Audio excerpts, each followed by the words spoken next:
Hyderabad Balapur police station పరిధి బాబా నగర్ లో భారీ అగ్ని ప్రమాదం జరిగింది. ప్లాస్టిక్ కంపెనీలో ఆకస్మాత్తుగా మంటలు చెలరేగాయి. ప్లాస్టిక్ సామాగ్రి ఉండడంతో మంటలు త్వరగా వ్యాపించినట్లు కూడా తెలుస్తుంది. ఈ ఘటనతో స్థానికులు తీవ్ర భయాందోళనకి గురయ్యారు.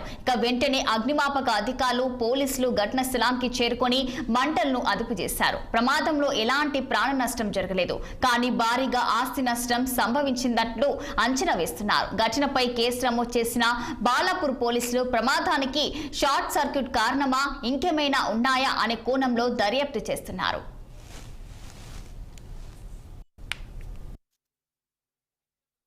బాలాపూర్ పిఎస్ పరిధిలోని న్యూ బాబా నగర్ ఏరియాలో గోడౌన్ లో ఉన్న ఎండి అయాజ్ మరియు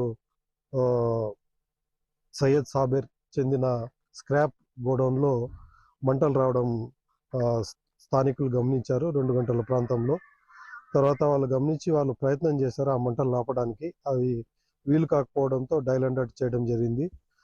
2:30కి మా కాల్ రావడం జరిగింది. 2:36కు మా ఎస్ఐ గారు వాళ్ళు ఇక్కడికి రావడం జరిగింది. వెంటనే ఫైర్ స్టేషన్ వాళ్ళు కూడా ఇన్ఫార్మ్ చేయడం జరిగింది.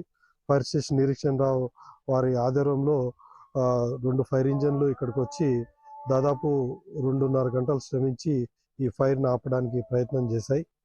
దీనికి ఫైర్ కు కారణాలు ఇన్వెస్టిగేషన్ లో కంప్లైంట్ తీసుకున్న తర్వాత జరుగుతుంది. దీంట్లో ఎవరికి ఏం గాయాలైతే కాలేదు. ఆస్తి విలువ దాదాపు 4 లక్షల దాకా పాత స్క్రాప్ ప్లాస్టిక్ స్క్రాప్ దగ్ధమైంది. దీంట్లో రెండు షాప్స్ ఉన్నాయి. ఇక్కడ 2 షాప్స్ లో ఒక షాప్ పూర్తిగా తగలబడింది, ఒక షాప్ పాక్షికంగా తగలబడింది. ఇంకొక ఫైర్ ఇంజన్ కూడా ఫైర్ శాఖ వాళ్ళు రెడీగా పెట్టారు. ఇన్ కేసు ఏదన్నా మళ్ళీ మంటలు చెలరైతే వాటిని ఆపడానికి రెడీగా ఉంది. ఇప్పటికైతే ప్రాణ నష్టం కానీ ఎవరికైతే గాయాలు కానీ ఎటువంటివి లేవు. ఈ గాలి కూడా మనకు opposite direction. Buletin updates, keep watching 6 TV.